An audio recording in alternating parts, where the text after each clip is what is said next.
ഇപ്പോ കോയിനുകൾ കൊടുത്തോണ്ടിരിക്കുകയാണേ.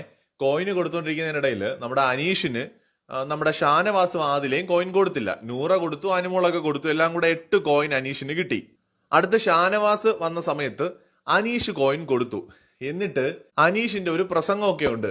ബാബുവിന് തരുമെന്ന് വിചാരിച്ചു, തന്നില്ല, പേഴ്സണൽ ഗ്രഡ്ജ് കൊണ്ടാണ് ഷാനവാസ് തരാത്തത് എന്നൊക്കെ പറഞ്ഞുകൊണ്ട് കുറെ വാചകമടി ഒരെണ്ണം കൊടുത്തു. ഇതിനിടയിൽ ഷാനവാസ് അനീഷ് പോയിരുന്നപ്പോ എന്തുകൊണ്ട് തന്നില്ല എന്ന് പറയാൻ തുടങ്ങിയതും ചാടി എണീറ്റ് അനീഷിന്റെ ഒരു ഷോ ഒക്കെ ഉണ്ടായിരുന്നു. അതായത് ഇത് അനീഷിന്റെ പക്ക പ്ലാനിങ് ആണ്. ഇതിന്റെ ഇടയിൽ അനീഷ് വിളിച്ചു പറയുന്നുണ്ട് ഇവിടെ പെങ്ങളുട്ടി കളിക്കുന്നു. അതായത് ഈ അനീഷ് പറയുന്നത് ഷാനവാസും അതുപോലെ ആദിലയും നൂറയും അനുമോളും ഒരു ഗ്രൂപ്പാണ് എന്നൊക്കെയാണ്. അത് ഏറെക്കുറെ ശരിയാണ്, അവരൊരു ഗ്രൂപ്പൊക്കെയാണ്. പ്രത്യേകിച്ച് ഷാനവാസും അതുപോലെ ആദിലയും നൂറയും തമ്മിൽ നല്ല കമ്പനിയാണ്. അനുമോളും ആദിലയും നൂറയും തമ്മിൽ കമ്പനിയാണ്. അനുമോളും ഷാനവാസും തമ്മിൽ അങ്ങനെ അത്ര നല്ല രസത്തിലൊന്നും അല്ല. അവർ തമ്മിൽ ഇടയ്ക്ക് കമ്പനിയാവും, ഇടയ്ക്ക് അടിച്ചു പിരിയും, അങ്ങനെയൊക്കെ ആണല്ലോ. പക്ഷെ അനീഷ് ഇവരൊക്കെ ഒരു ഗ്രൂപ്പാണ് എന്നുള്ള രീതിയിൽ അവിടെ സമർത്ഥിക്കാനായിട്ട് ശ്രമിക്കുന്നുണ്ട്. പക്ഷെ അനീഷിന്റെ ഒന്നാമത്തെ കാര്യം, അനീഷിന്റെ സംസാരം എനിക്ക് സത്യം പറഞ്ഞ തലവേദന എടുത്ത് എനിക്ക് പണ്ടാരടങ്ങിപ്പോയി. വേറെ ഒരാൾ സംസാരിച്ചപ്പോഴും ഇത്ര ഇറിറ്റേറ്റിംഗ് ആയിട്ട് തോന്നിയിട്ടില്ല. പലരും പറയും എന്തിനാണ് നിങ്ങൾ ഇങ്ങനെ അനീഷിനെ കുറ്റം പറയുന്നത്.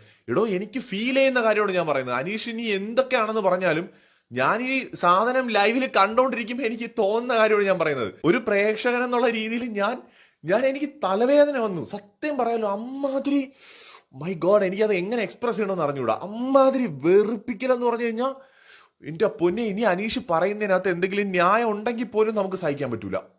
അപ്പൊ അകത്തിരിക്കുന്ന ഒരു അവസ്ഥ ഒന്ന് ആലോചിച്ച് നോക്ക്. അത്ര വെറുപ്പിക്കുകയാണ് അനീഷ്. ഒരേ കാര്യം തന്നെ വന്ന് നിന്നിങ്ങനെ പറഞ്ഞ് പ്രസംഗമാണ്. ആദ്യം തന്നെ ബിഗ് ബോസ് പറഞ്ഞു ഈ കോയിന് കൊടുക്കുമല്ലോ, അപ്പൊ കോയിൻ കൊടുക്കുന്നതിന് മുമ്പ് എന്തുകൊണ്ട് നിങ്ങൾക്ക് അത് കിട്ടണമെന്ന് നിങ്ങൾ വന്നൊന്ന് എക്സ്പ്ലെയിൻ ചെയ്യുന്നു. അതിന് 1 മണിക്കൂർ പ്രസംഗം. അപ്പൊ അത് കഴിഞ്ഞ് ഷാനവാസ് കഴിഞ്ഞ് അനുമോളാണെന്ന് തോന്നുന്നു പറയാൻ വന്നത്. അപ്പൊ ആ സമയത്ത് അനീഷ് അവിടെ നിന്ന് എണീറ്റ് പോയി, ഷാനവാസിന്റെ അടുത്ത് ഉടക്കിയിട്ട് എണീറ്റ് പോയിട്ട് പിന്നെ കുറെ ഷോ ഓഫ്, കുറെ പ്രസംഗം.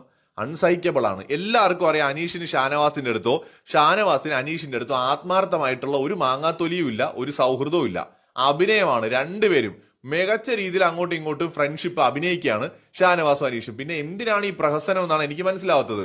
ഇപ്പൊ അനീഷിന് കോയിൻ കിട്ടാനും മാത്രമുള്ള വലിയ പ്രകടനമൊന്നും അനീഷ് കാഴ്ചവെച്ചില്ല.